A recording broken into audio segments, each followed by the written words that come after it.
with us at the desk here is Blake Holland. Blake, you took a little road trip.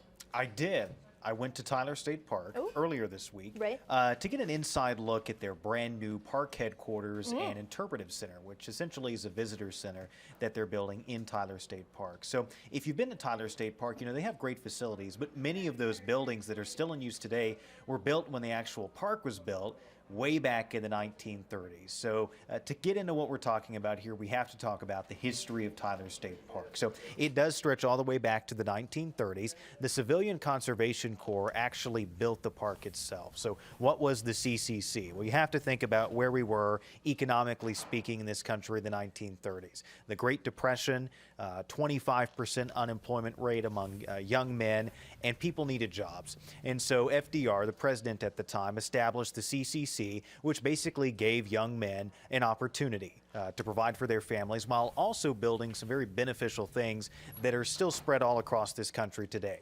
Among those, state parks. And so Tyler State Park was among the first state parks to be built in the state back in the 30s, completed about 1939. They wrapped up construction about 1941.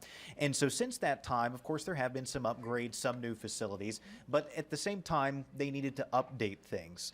So recently they began constructing this brand new state park headquarters and visitor center, which is kind of just a little bit within the park beyond the current entrance. The little, it's a shack now. We can call it a shack compared to this new facility because you really do see a big size comparison.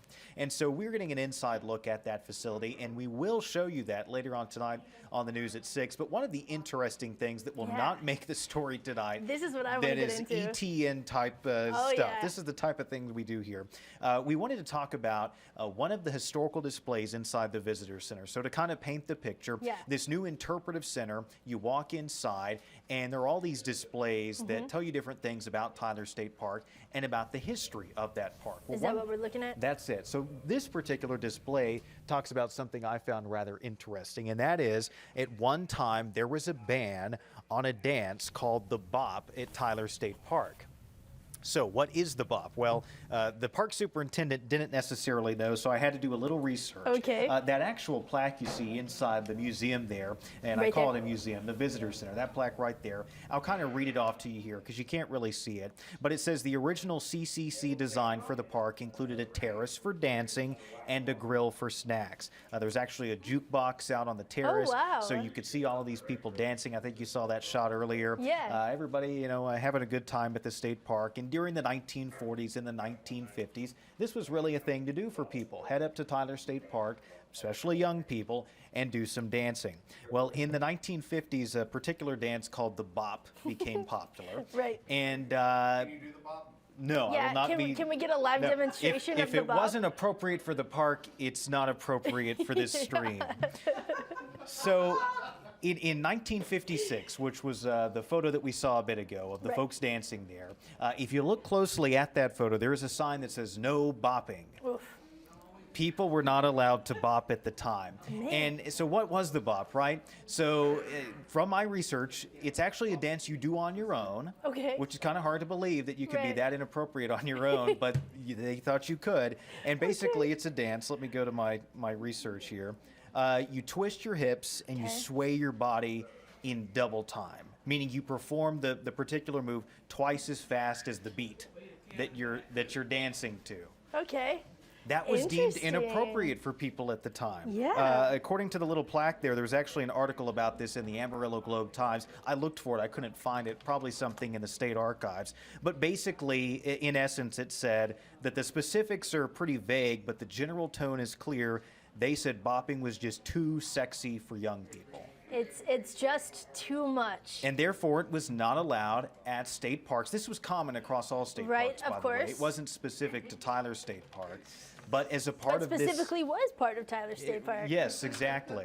So that's just one of the interesting things that you'll learn. That is so interesting. In this new visitor center. Did you find a video? I think I did of somebody attempting. Dance, 50s. Ooh, okay. So this is what it looks like.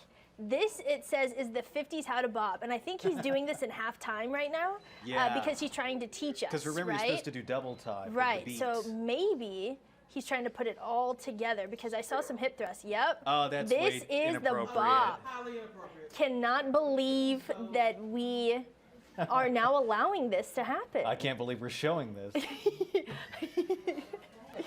How dare us So try that's- to do the bop at Tyler Apparently State Park? that is the bop, and you Well, couldn't do that in the man. 50s at Tyler State Park. But if you go today and you happen to break out in that dance, you won't be fined. yeah, if you feel so motivated, They won't show you the door. yeah, you know, you just break out on a hiking trail doing the bop. It's okay And now. It honestly, it makes sense contextually, right? Because Elvis Presley, when he started to move his hips, they started Exactly. to cut his shots. They started to move his shots a little bit early Yep. or a little bit closer in, so that his hips were not a part of the broadcast because they also deemed that too inappropriate for the television. And so now, you know, our morals have gone out the window. I guess. I since guess then. so, yeah. Blake, go ahead and you can freely do the bop if you so choose Yeah. at the Tyler State Park. Blake, I'm so excited to see the new unveiling. Yes, it's interesting, and that's just one of the many displays inside this new interpretive center where visitors can really gain a better understanding Right. of the park's history and at the same time the things that you can see at the park right now. So in terms of wildlife, different types of plants and things you'll see at the Yeah. park, it really gives you a nice overview as a visitor before you embark on whatever it may be that you're doing, going on a hike, Right. getting in a canoe on the lake, going camping. It gives you a great understanding of the park, where we've been, Yeah. and where we're going. And as a whole, before you get into your specific interests. Exactly. Broaden your horizons over there at the Tyler State Park. We look forward to the story later on in the 6th. Yeah, we'll show you. We'll take you inside a full tour at 6 o'clock. Fantastic. Thanks for stopping by, Blake. You bet. Bop away. Bob.